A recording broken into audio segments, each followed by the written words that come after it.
ইচ্ছে করে যুদ্ধে হারলেন ট্রাম্প। ইরান যুদ্ধে হেরে যাওয়াটা আসলে ট্রাম্পের একটা চাল, পেছনে আছে অন্য কোনো ছক।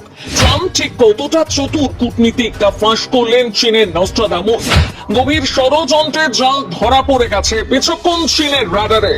ঠিক যে সময় ইরানকে উড়িয়ে দেওয়ার কথা, ঠিক সেই সময় ট্রাম্প ঘোষণা করলেন যুদ্ধবিরতি। এর ফলে কি মনে হতে পারে বিশ্ববাসীর? যে যুদ্ধে পিছু হটেছেন ট্রাম্প, বিশ্ব নেতা হিসেবে তার ইমেজও খানিকটা নষ্ট হতে পারে। কিন্তু আপনাদের মনে প্রশ্ন যাচ্ছে না, আমেরিকার মতন সুপার পাওয়ার দেশের প্রেসিডেন্ট হঠাৎ এই ক্ষতিটা ভালো মুখ করে স্বীকার করে নিলেন কেন? এর পেছনে নিশ্চয়ই অন্য কোনো গল্প আছে। সম্প্রতি বিস্ফোরক এক ষড়যন্ত্র তত্ত্ব সামনে এনেছে চীনা নস্ট্রাদামুস। কে এই চীনা নস্ট্রাদামুস? প্রেডিক্টিভ হিস্ট্রির উপস্থাপক অধ্যাপক জুয়েকিন জিয়াং। বেশ কিছু অব্যর্থ ভবিষ্যৎবাণী করে তিনি চীনা নস্ট্রাদামুস নামে পরিচিত হয়েছেন। মার্কিন প্রেসিডেন্ট সম্পর্কে চীনা অধ্যাপক তিনটি ভবিষ্যৎবাণী করেছিলেন, তার মধ্যে দুটি ইতিমধ্যে সত্যি হয়েছে। যেমন এই যুদ্ধে আমেরিকার পরাজয় ঘটবে তা তিনি 2 বছর আগেই বলে দিয়েছিলেন। ফলে তার করা ভবিষ্যৎবাণীগুলোকে বেশ গুরুত্ব দিচ্ছে বিশ্ববাসী। অধ্যাপক বলছেন, যুদ্ধবিরতি ট্রাম্পের কোনো দুর্বলতা নয়, বরং ইরানকে মিথ্যে নিরাপত্তায় বোধ দেওয়া। যুদ্ধ জেতার চেয়ে যুদ্ধ হেরে গেলে বেশি মুনাফা বলে মনে করছেন ট্রাম্প। এক্ষেত্রে ট্রাম্প ম্যাডম্যান থিওরি অ্যাপ্লাই করেছিলেন।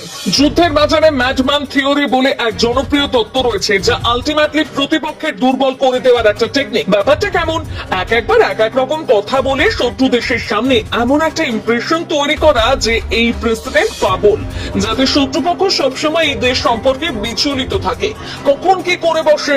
ইরানের ক্ষেত্রেও ঠিক এটাই করেছিলেন ট্রাম্প। একবার যুদ্ধ ও একবার হামলা, একবার চুক্তি, একবার যুদ্ধ বিরতির কথা বলে ইরানকে ঘেঁটে দিয়েছিলেন, যাতে ট্রাম্পের নেক্সট মুভ সম্পর্কে কোনো ধারণাই না করতে পারে ইরান, আর কনফিউজড হয়ে থাকে। শেষ পর্যন্ত হেরে যাওয়ার নাটক করে গোটা বিশ্বকে বোকা বানিয়েছেন ট্রাম্প, এমনটাই মত সৈনিক অধ্যাপকের। তবে এতে ট্রাম্পের লাভ কি, সেটাই আসল গল্প। যুদ্ধের বাজারে চড়া মুনাফা কামিয়ে নিতে চান মার্কিন প্রেসিডেন্ট। পশ্চিম এশিয়ার বিশৃঙ্খলা বজায় থাকলে আখেরে ট্রাম্পেরই লাভ। কেমন করে? এর ফলে পূর্ব এশিয়া ইউরোপের দেশগুলোর কাছে তেল বিক্রি করতে পারবেন তিনি। এমনিতেও আমেরিকায় ভালোই সম্পদ আছে, পাশাপাশি সম্প্রতি ভেনেজুয়েলার দখল করার ফলে আমেরিকার কাছে তৈল ভান্ডার প্রচুর। তাই বিশ্বের জ্বালানির সংকট হলে বিকল্প জ্বালানির খোঁজ পড়বে, তখন চড়া মুনাফায় আমেরিকা তাদের তেল সম্পদ বিক্রি করতে পারবে। এটাই ট্রাম্পের ক্ষুরধার মস্তিষ্কের প্ল্যান। চীনের নস্ট্রাদামুসের এই ষড়যন্ত্র তত্ত্ব সম্প্রতি আলোড়ন ফেলে দিয়েছে গোটা বিশ্বে। তিনি মনে করেছেন ইরানের সমস্ত বিশৃঙ্খলা তৈরি করে ইরানের সঙ্গে শুধু অভিনয় করে গেছেন ট্রাম্প। জেনে বুঝে পরাজয় স্বীকার করেছেন। যুদ্ধবিরতি ঘোষণা করে ইরানের কাছে নতি স্বীকারের ভান করেছেন মার্কিন প্রেসিডেন্ট ডোনাল্ড ট্রাম্প। পেছনের আসল গল্পটা আরো অনেক গভীর।